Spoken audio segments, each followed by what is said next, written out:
Hello my friends again. So here it is, a look in the dark, still chapter 10, and it's part 6, and chapter 10 is called now 4. And of course the fourth person to get involved in the investigation is Sue.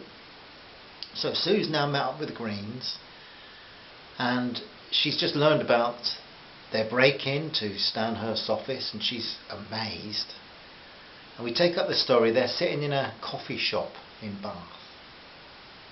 Danny was enjoying it now. This girl was a very agreeable person, and as it was explained to her just what her former boss was involved in, it became obvious that her inner feelings about what is right were deeply offended. Her expression had changed from one of surprise to one of right-hearted anger, and she's very interested in the investigation that she would now be delighted to be part of.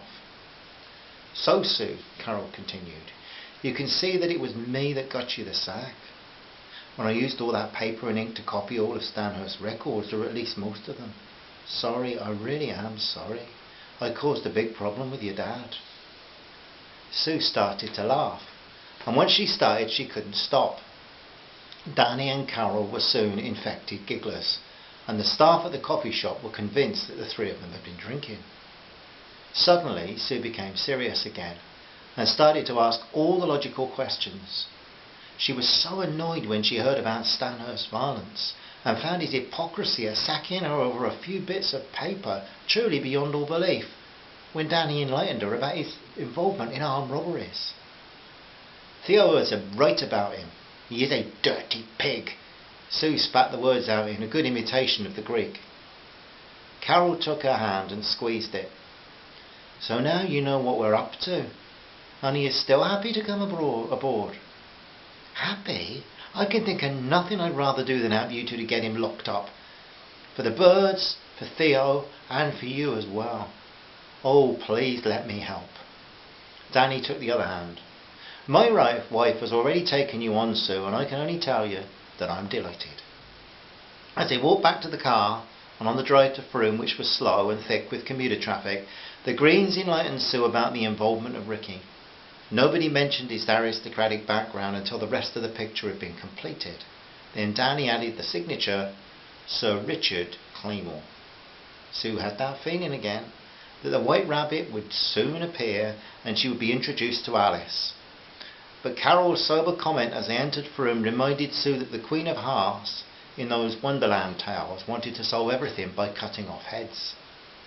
Anyone who crosses Stanhurst is very likely to end up dead, Sue. That doesn't surprise me, Carol. He's so cold. I never once got a kind word out of him. I hated working for him. He makes me shudder. You two are in real danger then. That's rather frightening. Listen, Sue, Danny commented as he started to climb Bath Street, leaving Frome Town Centre. Carol got you into this for two reasons. First, because we really needed someone to work for us, but also because she got you the sack. We're not going to expose you to danger. You will be involved in paperwork, not anywhere where Stanhurst could know that you were part of our investigation. Would that swine Stanhurst sell a golden eagle or a mountain gorilla? Oh, Sue, the Major would stuff and sell his grandmother. Well, in that case, I don't give two hoots about danger. My dad has always said I must stand up for what's right, and he always has. It would be better to be dead than hold back from putting this thug where he belongs. Don't worry about me. I'm so glad to be part of this, I could hug you both. Danny gave Carol a look, and she knew what he was thinking. This girl is one of us. She's where she belongs, and she's going to be just fine. The conversation now revolved around Theo Idrios, and Sue was not surprised that she had to thank him for the job too. She loved Theo very much, and he'd been so angry when Stanhurst had fired her. But of course Sue knew why the cafe proprietor hated the Major with so much venom now. The Greens explained that Theo was on their side but didn't know too much, and that was for his own safety. In the street outside their house there was no space to park the car, so Danny dropped the two ladies and drove round the corner to find a place to park. As Carol held the gate open for Sue, the girl looked in her face and said, Your husband is great. I'd love to read something he's written. I'll find you something later. Now you know why I love him, eh? When all three were inside, Carol said, Right, Sue, give us that hug. The girls embraced, and Carol added, "Cyd mal fáilte." That is Irish for 100,000 welcomes. We are delighted you're with us, you know. Danny was not sure about the hug, but Sue was, and as she put her arms around him, he knew she was going to be just like a sister in this house.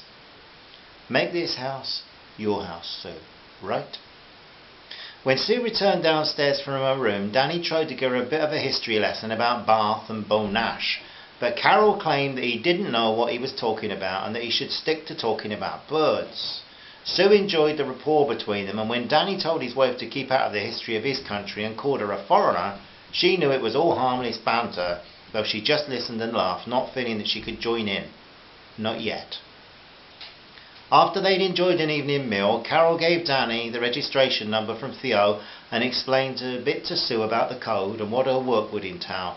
Carol was glad that Sue had real good keyboard skills and told her that she would be largely her own boss, and Sue said she would keep working at it proper hours. Carol also gave Danny some details about her trip to Stanhurst and explained that she had left it so that she could return if need be. "And how was the Major keeping?" Danny asked mockingly. "Cold as the iceberg that sunk the Titanic." Danny turned to Sue. "Her lot built that, you know, Sue. Tells you a lot about them, really." "Aye, that we built a lot of ships and one sank. It didn't stop you lot from buying boats from our shipyards anyway." Lounging in the comfort of the sitting room, listening to the gentle teasing and learning about the investigation, it was not long before Sue started to feel at home. The friendship between her and the Greens was at its birth, but it would be an enduring family-like relationship with them and also with Sir Richard. The pleasure of the evening was interrupted by the 10 o'clock news. There was a report from Northern Ireland about all charges being dropped against 3 loyalists in Belfast. The charges had been in connection with the murder of Sean Thomas O'Hagan, and as the various politicians passed comment, Carol was sure that one of the men was her Uncle Phil. Danny gently explained the situation to Sue, and she in turn expressed herself about how hard it must be to be living in Ulster. Carol looked very serious and said, "Trouble is, Sue, that in Ireland time is like your bootlaces. You take the end, you hold in any direction you like, but as you pull it forward, it comes through all the holes it has passed through before. In my country, the Catholics have one end of the thread, and the Protestants have the other end. Every time one side of the community pulls on their end, the bootlaces pull at all the hurtful dates from the past, and people get angry." "So who's right, Carol?" "Oh, everyone's right. In their own eyes, that is. That's true of Jerry Adams and Ian Paisley.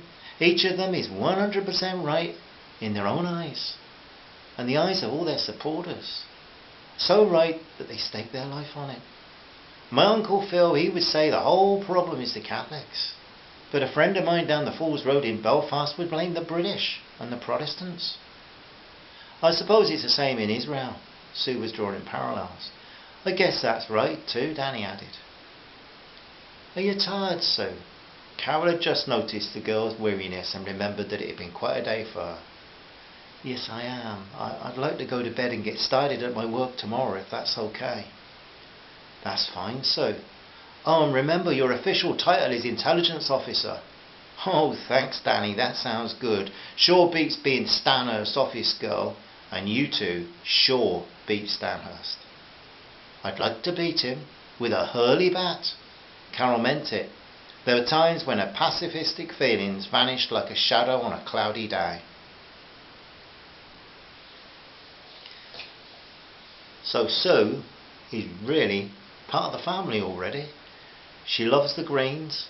They're really glad that she's with them, and she's going to be an asset to them in this investigation. So things are ready to develop. The Greens are going to go to Ireland. Ricky's out of the picture, but what's he going to be doing in the meantime? Well, everybody's going to be busy. Hope you're well, my friends. It's still beautiful weather here, and I hope it's the same where you are. This is supposed to be well into our autumn or fall, and it's still very beautiful, very nice to be out in. Thanks very much for listening. I'll post the next episode soon. Bye for now. Bye bye.